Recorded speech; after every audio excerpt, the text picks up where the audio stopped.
Wyomingites want to have a say in how their future unfolds. Very many times, politicians and policy people come into a community and they say, we know what you need. When you go into a community to start by asking people, hey, what's your story? You know, especially if you can ask them what their story is in a way that identifies things they care about, that is research. So typically, research in healthcare systems is done mostly in large institutions. Big universities with lots of resources, lots of money, and they do great work, but unfortunately, it's a little bit disconnected from the communities that end up using most of the resources. The ESRN is a community and practice-based research network for the state of Wyoming that brings different organizations, individuals together so that they can help us figure out what are the healthcare priorities that they're confronted with so that we can figure out new and innovative solutions. We ask them, what are the problems that you're faced with in your community? So Wind River Grow Our Own, we started at the wake of the pandemic when the time that, toilet paper, meats, vegetables were not present on our shelves here. We started with an idea of, learning how to grow our own foods from that concept. We started with self-research. So through that, we were able to learn how to grow corn, tomatoes, strawberries, squash, watermelons, you name it. They've already talked about with us what has worked, what do they need to do differently. We can take those lessons to other communities that are struggling with food insecurity in our state and say, here's a model. We know that this works in one community in Wyoming, let's try it in yours. Let's figure out how to make that work. ESRN is very focused on healthcare and health disparity research. I think first and foremost is this idea of social transformation, equity, justice, whatever outcomes the community wants and needs. And when you're doing CBPR well, you really are engaging with community partners as co-researchers because they bring such expertise. The Wyoming Voices Project is a community-based participatory research project. We are really focused in southwestern Wyoming, primarily Sweetwater and Lincoln counties. And we are asking people to tell their own first-person narratives through digital storytelling. What I learned from the project and the other stories was what a diverse and rich community we have. The stories that came out were both heartbreaking and uplifting.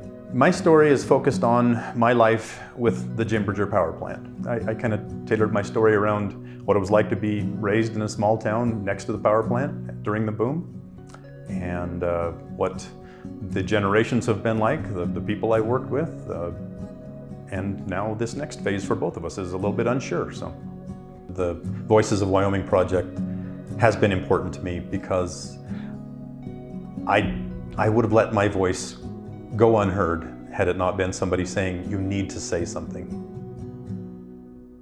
With community-based participatory research, we have community members involved from the onset, so they help plan and design the study, they help implement it, so it's more readily usable for community members and community organizations to make an impact more instantly in our communities.